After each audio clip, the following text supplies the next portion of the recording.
Well, welcome to Backstage with Geoffrey Morrissey. I'm your host, Geoffrey Morrissey. We just utilized a guitar amplifier as a coffee table. That's how our day is going. I'm joined by the band Flor. Guys, can you just introduce yourselves to our listeners? Of course. Hey, I'm Dylan. I play bass. I'm Zach. I sing and play guitar. I'm McKinley. I play guitar. I'm Kyle, and I play the drums. Wonderful. And now you guys, it's 2018 now, but 2017 was such a monster year for you. You released Come Out, You're Hiding. You guys have this major tour with Halsey. So what did you guys learn last year that you've been looking forward to bringing into 2018 and you're on your own headline tour right now? We learned that touring is the sickest thing in the world, and that building a fan base that wants to come and see our shows is the most important thing to us, because there's nothing better than being in these packed out rooms and playing music for these people. Music that we had no idea would connect as much as it did. We've learned to take chances. We've always kind of been not a scared band, but like a reserved band in our in what we wanted to accomplish. But last year showed that if we want it, we can have it. Wow. And then so with touring, what's been the thing that like surprised you about that most, that really got you into loving it and having a ball with it? I think what surprised us the most is we kind of embarked on this headline tour not knowing who our fans were. We had a string of sold-out shows, and they keep going, but we didn't know who was going to be there. Like, are they teenagers? Are they adults? Are they elderly folk? There's no way to know. And so I think the crazy thing has been seeing how broad our fan base is. Ranges from 16-year-old girls to couples in their 40s just having a good time there at the shows. Like, it's a really wide demo, which is exciting to us. Like, apparently, like a lot of all across the spectrum, people are connecting to the album and the live show. Nice. Now I just picture like when you guys go out onto the stage. You remember that show Extreme Makeover Home Edition where they like part the curtain, all of a sudden the new house is move that bus. Exactly. That's what's happening at these shows. That actually is not far from the truth. We're always peeking out from backstage, seeing like, oh, there's some like frat guys in the back. Like, sweet. All right. We always spot the frat guys first. We're like, hey, there. They're always like taller and buttoned down, so we notice them. Easy to spot. Yeah. Well, nice. And then, what's been one of those moments that you've had, whether it's like out on the road or, sometimes you bump into different people in the music scene where you're like, wow, this has been like wicked surreal. This is a cool moment. People singing along. Like, Really? the first show, we walked out on stage in Seattle, and it was sold out. Like, it was a big venue, and people just as soon as we started, they were singing along so loud. Like, we were laughing like half the set, just in shock. Just the singles is like literally. Oh yeah, sorry. I think the cool thing about that is it wasn't singing along to just our singles. It was like to the whole entire record, and that was amazing. Yeah, it's like an hour and 10 minutes of singing along to every word of every song, which is, I mean, we can barely handle doing that. Our voices are going to give out, but there's people screaming it the whole time. Well, there you go. That's always nice to see. So you guys released the deluxe edition of this album, Come Out, You're Hiding. You add 3 new songs, including Rely, to that. What inspired you guys to add these songs? What was it about Rely and the others that made you want to release them right now? Well, we're always writing songs, and occasionally there are songs that feel like they fit a time period a little bit better than like releasing it a year from now with the next album. So these songs felt like they belonged in the family. We had Ocean, which we wrote when we were writing Come Out, You're Hiding. It just didn't make the album cut. We knew we wanted it out there. And so when we approached the label and said, I think a deluxe is a good idea, we'd like to have Ocean on there. We also have these 2 other great songs that fit right in the family thematically, but also are a little bit of a step in a different direction, just to really test the boundaries of what we can do. So Rely and No More Time and Ocean all just felt like they needed to be out this year, and we weren't sure when we were going to be able to put out more music.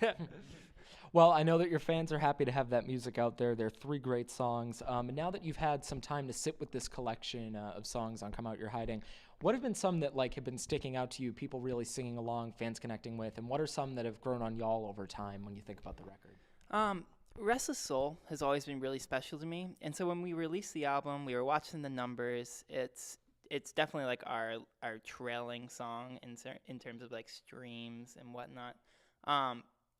But that doesn't show it all live, which is really, really cool to me, because we have all these people who know the song and love the song, and you can tell it has a really important place in their heart and has met these different people at places in their lives where they needed it the most. And I think that's what's so fun. about the live show and seeing what song connected. Yeah, like the record in general was kind of like a sleeper record. Like we released it in May, I think, and then every month since it's done better, like streamed better and more listeners kind of constantly. And so random song, we had like a deep cut, I mean as deep as it can be for a 10-song album, called Spoiled. That was like weird and kind of dark and moody, and that one now on Spotify is like, I think it's our top 5 most popular. And when we started live, like people just go off. It's it's like a really crazy energy. So a lot of the songs that were never chosen as singles, they didn't get music videos, they were never on big playlists on Spotify, but they just kind of organically grew, and the fans for some reason connected with those ones, and seeing that take on a life of its own live is really, really inspiring.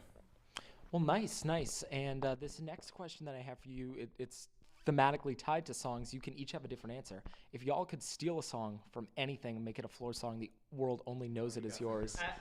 I would say that we all need a different answer to this one, but I'm Okay. not sure we do, except maybe Kyle. But but I think we're all in the same boat when we say we really wish Luna by Bombay Bicycle Club was a song that we wrote. I absolutely agree with that. Okay, Kyle's on.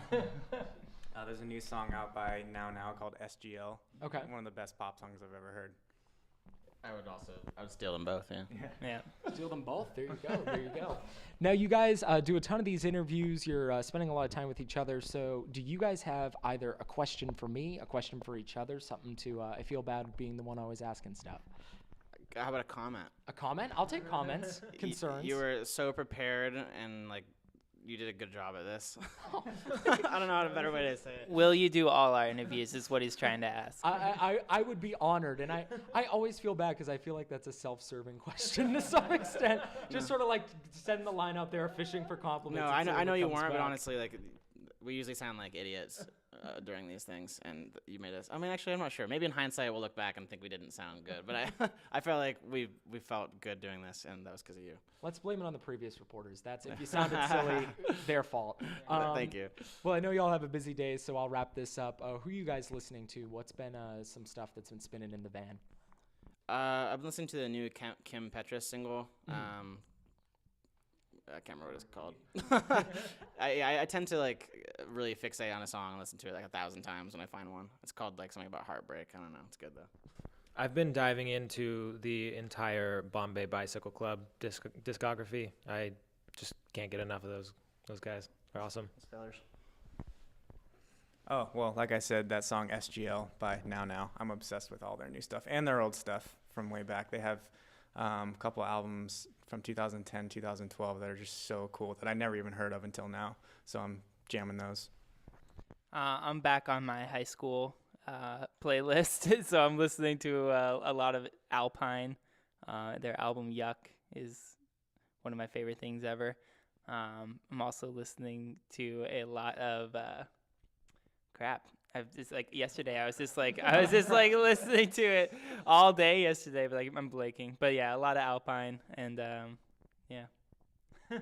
Well, nice. My guests have been Flor today. They're touring the country for the winter, and then they're on tour with our friends Mr. Wives in the spring, but you don't have to wait until then to hear their music. Check out Come Out You're Hiding today. Guys, thank you so much, and have a great rest of the tour. Thank you. Thank you.